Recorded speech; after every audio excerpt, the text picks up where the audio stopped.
Welcome to our quick and easy guide on verifying your identity and unlocking the full potential of your personal area. Let's dive right in.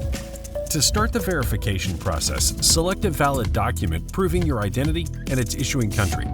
Hit the Next button and move on to the next step. Depending on your document type and country, you might need to capture the front and back, or any side of the document. Follow the on-screen instructions to ensure the scan or a picture of your document is clear and easy to read. Need guidance on how to prepare your document for uploading? Check out our guidelines. Once your document is ready, hit the Upload Document button. If you prefer using your mobile phone, press Continue on phone. In this case, a QR code will pop up. Just scan it with your mobile device and you'll be taken to a similar verification page. After uploading your document, hit Continue for it to be reviewed. If needed, you can replace the image to ensure it's visible and easy to read. The next step is a liveness check. Follow the on-screen tips and press Continue.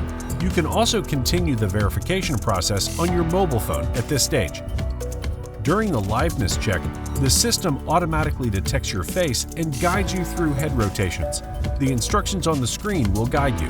After the liveness check, you'll see a screen of verification being processed. Upon completion, a green indicator with a white check mark will appear on your dashboard. This will indicate that the verification process is successfully completed. If, for some reason, you are directed to process documents manually, simply follow the instructions to upload documents from your local disk. After sending the request, our manager will process your documents manually. That's it. You're now ready to enjoy the full benefits of your personal area. Your identity is verified. Good to go.